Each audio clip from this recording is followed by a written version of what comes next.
Guys, welcome to Around the Cabin. We're the keepers of bushcraft and survival. I'm just out scouting new areas to camp on. A good pair of binoculars like this work really well for that. It allows me to see areas, even punch through a bit of cover in the woods, have a look at the local wildlife without disturbing it. Also, you can see who's about. Sat down in this woodlands, it's a bit windy here, but I'll tell you what, there's something magical about the wind whistling through the woods. Every tree sounds different. Amazing. If you ever out on a windy day, just sit down and listen to the woods. I've been sat here for about 15 minutes just listening, and I just realised something that I never realised before. Every tree, when a bit of wind comes through, makes a different sound.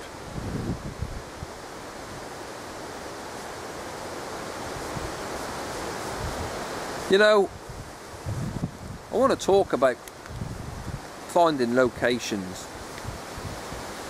We all use Google Maps. They're great. You can have a look at the terrain and all that. Have a look, see what you're up against. Me, I like to go there and have a good look at it. I look for some key features when choosing campsites. One, is there any water there? I hate walking miles to get water. This part of the area that I'm in, there is no water, so then I would base my camping on 4 litres a day, which does limit me because all of a sudden I'm carrying a lot of weight. There are other key features, and it depends what you're going to be doing. You've got to look at whether you're going to be hammock camping, whether you're going to be setting up a tent, whether you're going to be stealth camping in a hooped bivvy or whatever you do when you're stealth camping. And there's some things that I look for. If I'm hammock camping, it may seem obvious, but I'm going to give you some little tips on this as well. Tips that I've learned over the years. Whenever you're hammock camping, try and find yourself a good woodlands. Make sure your trees are nice far apart so you can get a nice camp set up. You're not being crammed into 2 trees. It's nothing worse than finding a lovely woodlands and all the trees are really close together. You put your hammock up and it's like a banana shape, which is not an ideal bad pitch for a hammock. It's only the bushcrafters that try to tighten their hammocks, and you'll see people pull them up tight. And it's just like when they crawl in there, there's no space. You want the hammock to hang. The hammock's designed to hang, giving you that. Your legs slightly raised gives you a better circulation. But your hammock, really, you want it loose, and then you can just got loads of room in there. The more, if you tighten it, do it with a tea towel, guys. If you get a tea towel and you pull it tight, you ain't going to be able to get in there. If you leave it loose, run it in, so it's like that, you'll be able to swing and everything in there. It's what I call common sense. Or some people do it because that's the way it was shown on YouTube. The only real way of doing it is to go out there and set your own hammock up, so you get into you get it how you want it. I will say, always go for a double hammock. After sleeping in one, I'll always have a double, even a king size. The bigger the better. I like space. I don't like to be in that tea towel, guys. I like to be hanging. I always take a spare tarp with me. A lot of hammock campers will probably be thinking, what? Especially in the winter time, now the weather's getting really bad, I put my tarp over my hammock and that's my area where I'm going to sleep in. But I like an area outside of that, somewhere nice and dry, so I'll put a stripe tarp up, or that kind of shape, where I've got an area I can go and cook, sit down, read a book or whatever I want to do in and just enjoy it. Somewhere I can chuck my kit into, another area out the way of where I'm not being confined under my hammock all the time. That's just and you can buy these small little tarps, they're relatively cheap now. One of them will do, it's just to give you a little bit of shelter from the rain, away from your sleeping area. Setting up a tent in the woods can be tricky, and I normally wait until the leaves have fallen off the tree.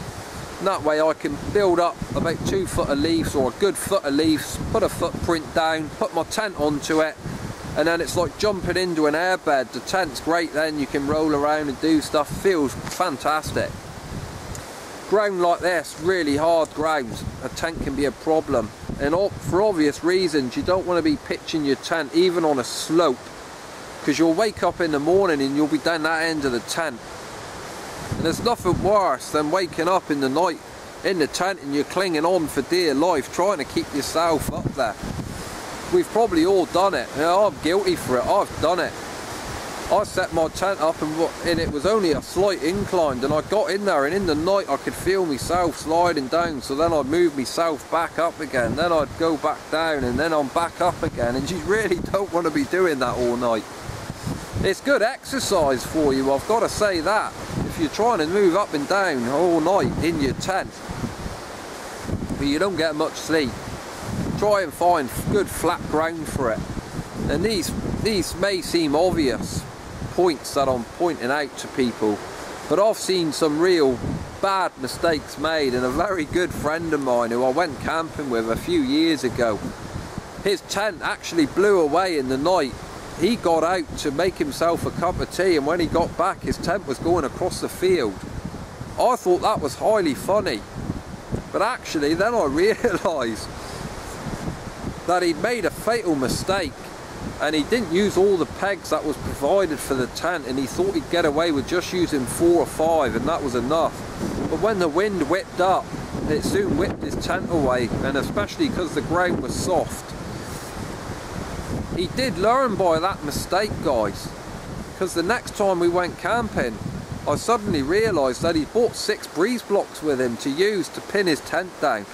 And I thought that was highly funny at the time, but I also realised that the guy learned a very important lesson, that you need to learn by your own mistakes. And he said to me, I ain't being funny with you folk, but there's no way I'm going to give you the privilege of laughing again in the middle of the night with my tent blowing across the field. So he said, I'm thinking 6 breeze blocks should be enough to hold it down. I thought that was even more funnier than watching his tent blow away, because I actually carved him some extra long pegs made of branches, and we stuck them in the ground, and I said that'll hold your tent as long as you want it to be there.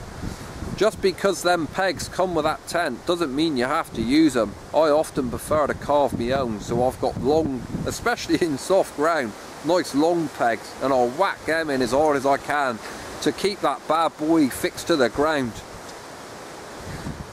But it was quite funny watching this big guy carrying six breeze blocks into the woods, 2 at a time, and chucking them on his tent to keep it there. I wish I'd got it on film. And that leads me on to the stealth camper. The stealth camper, the guy that is a mystery, and I've got a friend who's a stealth camper. He's a great friend of mine, really good guy, and he really knows his stuff. And I asked him whether I could film him stealth camping, and he looked at me quite strange and said, well, it wouldn't be a stealth camp if you filmed it, because I'd be showing it to millions of people. And it actually got me thinking, he did have quite a good point. We often see videos with the title stealth camp, and hey ho, even I'm going to do one, and then we're going to show it to the world. So I'm going to have to alter the title to that video with a shared stealth camp or something like that. But he's a great guy, and I picked up some key features from this guy in speaking to him. He's been a stealth camper for a lot of years, before it was even heard of on the internet. And one of the most important key features that he said to me was that whenever he goes stealth camping, he always makes sure that the area he's going to has got a good mobile phone signal, and that's because if he gets into trouble he can at least ring for help. And another thing he does now is go on to Google Maps and get some kind of grid reference of where he is, And he also leaves that drawing and a little cross on that map when he prints it out with his nearest and dearest, so she knows exactly where he is. And that's the thing with stealth camping, guys. A lot of people, you want to hide down because you're not supposed to be there. You're using nets and camouflage nets to cover up your camp with. You want to just be a bit mindful of, if anything did go on, if a tree come down and pinned you down, it could be a complete disaster for you. As much as the fun's there, just be real careful with that. And I thought the mobile phone idea from him was a great idea, and I would advise anybody now who's going to go stealth camping, make sure you take your phone and make sure that area's got a signal on it. You probably get a lot of people want to try stealth camping and things like that, and they should go out there and try it. It is fun. I do it all the time. Wow, proper storm whipping up now, you can hear it. Listen to the woodlands. I'm going to show you the trees.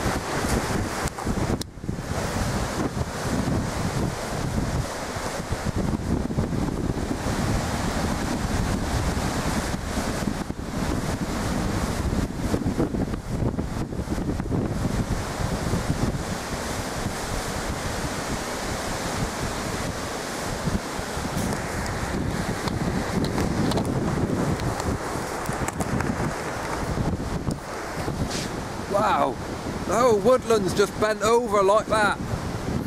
Brilliant. I'll tell you what, for people that don't go out in bad weather, they really do miss out on some great stuff. I love it. I just don't like getting wet. And that's where good clothing, like this clothing I'm wearing, it's all lined clothing and it's all 100% waterproof. It's pretty expensive clothing, but it's worth buying. So guys, I've got a stove review to do. I'm actually going to do that back home because this wind and all that's going to be a nightmare to try and film it. Well, I'm hoping this weather will calm down a bit for me to at least get the stove lit. A few questions that I did want to really answer from YouTube that I get. My YouTube channel, Fob360, I get a lot of questions on there on videos that I'm doing.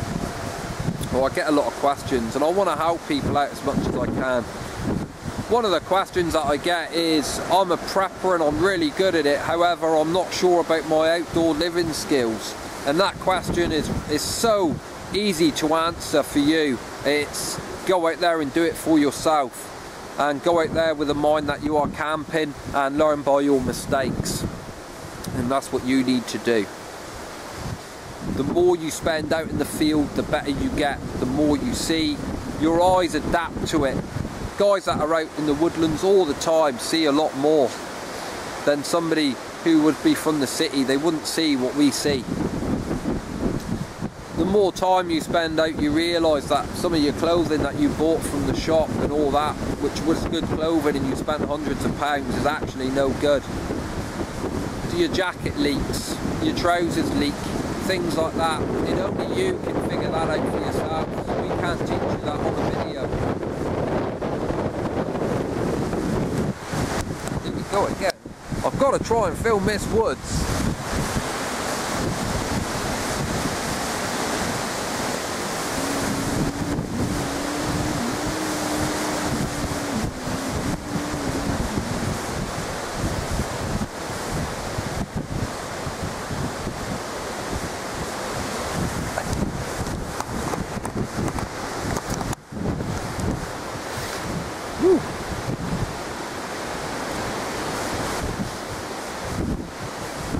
Checking above my head, because you never know, guys, do you? At least I'd have firewood for next season when I camp in this wood if a tree does come down. There's always a positive to everything, guys. But anyway, that was one of the questions. So you go out there and you do it for yourself. Dirt time, learn, learn, learn, learn, learn. That's all I can say. There are some kits that I can show you, and I do a lot of kit reviews on my channel, and I enjoy doing kit reviews. However, I can't tell you whether that bit of kit's going to work for you. Nobody can. I would always advise that you go and buy, you know, you look at a video and look at a review video or look at a spec on it, and then I would always advise that you obviously then go out and test it for yourself. You may have a faulty product, who knows. Don't rely on it when you really need it. There was another good question I had back a few months ago, and it was about being in the woods, and it was, how do you know a tree, or what's the signs of a tree gonna fall down? And I thought that was a good question, because the truth is, you never know, guys, when a tree is gonna come down. I've seen good healthy trees come down in the summer. I've seen good healthy trees come down in the winter. Everybody's seen the old dead wood tree that's still standing out in the middle of a field somewhere that died 100 years ago, and it still stood up straight. And the truth be known is, you just don't know when it's gonna happen. That's the thing with it, guys. It's learn, learn, learn, and it is key that you do learn. I'm hoping I'll lens off a bit there. That's worse, isn't it? There you go. Raw footage here, guys. You really don't know when a tree's gonna come down. If a tree's gonna come down, it's gonna come down, guys. Things like that you must learn. This tree I'm lent against really is moving harsh. Probably want to be bugging out of this wood in a minute. And that's another key feature. Camping in the woodlands is knowing when to leave. Don't ever be scared to put a video out or a video up where you've had to get out the woods. I've done it on loads of camps. I've been in the woods before and the wind's been coming through like this, and it's got even worse than that. And that's the time really to be looking at getting out, because that's when trees do come down. High winds will bring them down. This is half the problem, ivy. Ivy puts massive amounts of weight on trees, and it's that weight that eventually will bring that tree down. The simple solution to that is, when you're out with your bushcraft knife or your tool, is just to cut the ivy at the bottom, and it'll die off and fall off. But that's about just a few of the questions. There is loads more questions that I do get asked. My biggest advice to most of these questions can be covered by saying to all these people is, you must go out there and do it for yourself, and you must spend time out there and learn it for yourself. So guys, I'm going to be getting out of here. Wood is really bending over. I'm getting little bits of deadfall now coming down in the woods, little branches is coming off the trees. So it's probably time to get out of this wood, or try and get a good YouTube video of the woodlands falling down on top of me. It would make one of them good fail videos that gets millions of hits, wouldn't it? So guys, I'm going to get back home and hopefully get another stove video uploaded and added onto this if I can. I'll see you all later.